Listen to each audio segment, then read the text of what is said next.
One fall night, when I attended an out-of-state university, my roommate and I were walking back to my dorm from an on-campus event at our university. Just before we got to our dorm, a kid screamed the hard R from the white truck as they passed by us.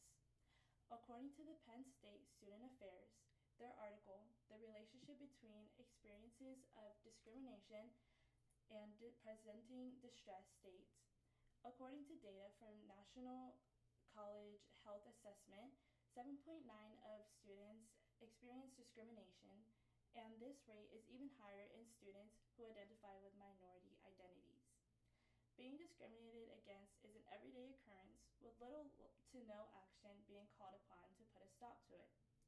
Getting discriminated against while doing something as simple as walking back to my college dorm affected me in a way I never knew it would.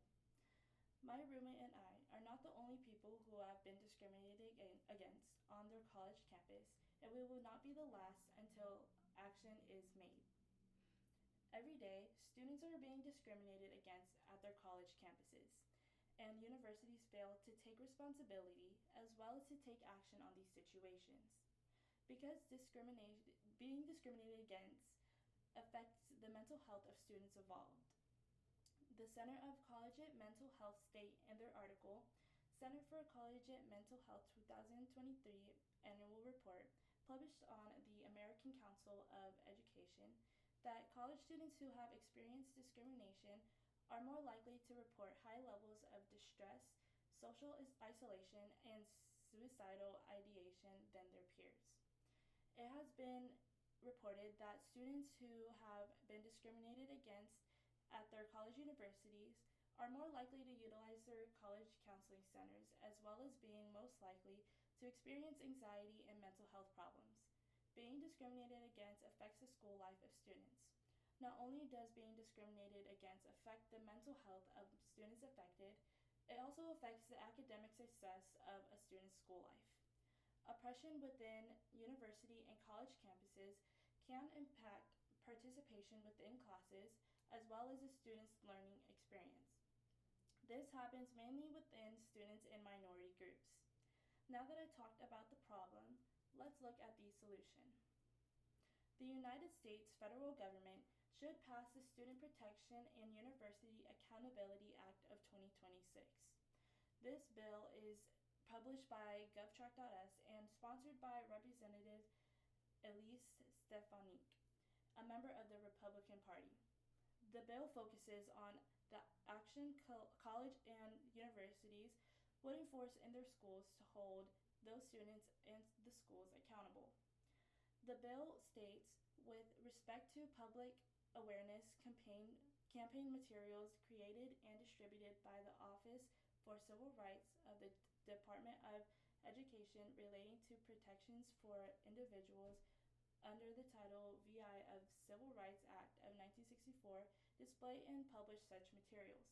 This shows how the bill will enforce investigative processes when it comes to a student's civil rights being violated, and the action that will be called. This bill would increase the amount of transparency of colleges and universities in being held accountable for violating their civil rights responsibilities. This federal bill is important because if it was a law, the lives of the students who have been discriminated against will receive justice for what they have been put through and how their voices should be heard. The enactment of this bill would hold universities and colleges accountable for not taking serious action against the students who their schools being discriminated against. If this bill is passed, investigations will be enforced and procedures would be put into place to provide protection for those whose civil rights have been violated. Now that we covered the solution, let's look at the visualization. If we pass this bill, the following positive outcomes will take place. Cases made by students who have experienced any type of discrimination on their college campuses will be taken seriously. Passing this bill will make changes to the Office of Civil Rights investigation process, making sure that these cases will be investigated and won't be dismissed. Passing this bill will enforce schools to display the title of the Civil Rights Act, holding schools accountable for handling violations. If we do not pass this bill, the following negative outcomes could possibly take place. If we fail to pass this bill, universities will not enforce the Civil Rights Act, leaving civil rights compliance to be unseen and unaccounted for.